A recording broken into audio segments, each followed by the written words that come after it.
One sort of mantra, and in meditation, there are traditions that use mantras. I don't typically teach in this way, but in basketball, it can be very useful to use a mantra that we call back to the game.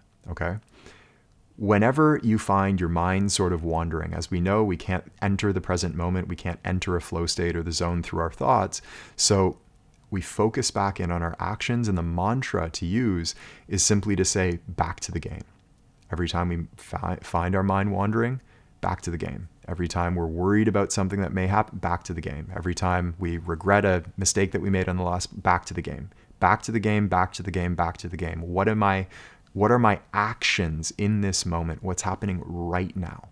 Do that over and over and over again, rather than getting caught up in needing to talk to yourself throughout the game, needing your thoughts to be positive or whatever. Doesn't matter. Thoughts are totally irrelevant. What I said in our overthinking talk is that your thoughts have never scored a single point on the basketball court. We don't need to be having a conversation in our mind. We don't need to be having even positive conversation. It's all a distraction. Back to the game, back to the game, back to the game, because the state of being in the zone or a flow state is a state of not thinking, but simply doing. If you think back to the best games that you've ever played throughout your career, how many thoughts were going through your mind during those games? Well, probably a few, right? I'm not saying that we completely have a blank mind, as if that was even possible. No, we think when we need to, or maybe it happens spontaneously, but we're not stuck in this chronic state of thinking that so many of us find ourselves in during games, talking to ourselves through the game. During your best games, I'm willing to bet, you were kind of still, not really thinking about much of anything. Maybe you were on the playground with your friends. Maybe it was, a big game even, and you just found yourself in this state of flow where the mind's not jumping around. It's just right here. Well, I had, as a side note, I came across, and I mentioned this in our overthinking talk again, that would be a good one to listen to sort of back to back with this one. I came across this interview with Damian Lillard where the interviewer was asking him about his famous 55-10 game against Denver. 2021 Western Conference playoffs. Dame has this legendary performance, and the interviewer says, what was your mental game? What were you thinking throughout that game? Dame kind of pauses and he goes, nothing. It's, again, a perfect answer, because the zone is nothing more than being completely absorbed in the present moment. All thoughts are distractions from the present moment because we can't think our way into the moment. We can only focus on what's happening right now. So how do we do this? Well, the simple answer here is that you train it. Just like any other skill in your game, we wouldn't think that we can step on the court and start shooting 80% from three the first day out in training, right? That's of course not going to happen for any of us. It requires training. And so do these deep game skills. The way that we do this is in training, first of all, literally during your workouts, bringing your mind back, saying back to the workout, back to the workout, back to the workout. If you do this in your workouts, it will be so much easier to do it in games. Do this in practice with your team. Back to what's happening right now. Back to the game, back to the game, back to the game with your team.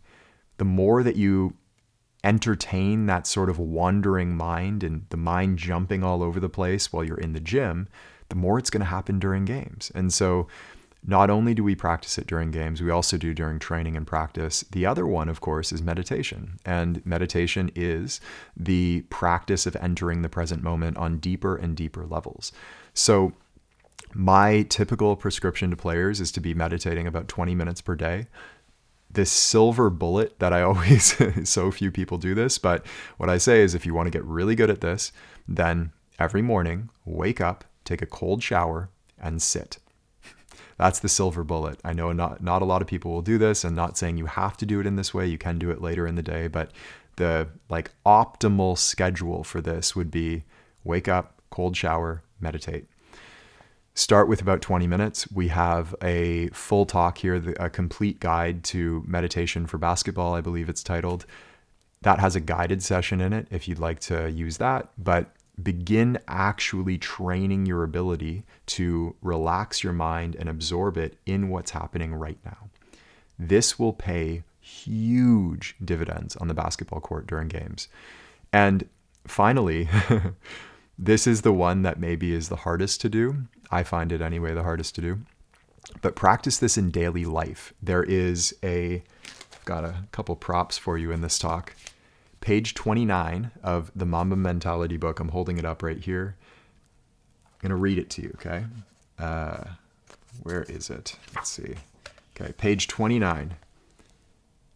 Mamba Mentality, Kobe says, I didn't train only my body, I trained my mind too. So here's what he said exactly, word for word.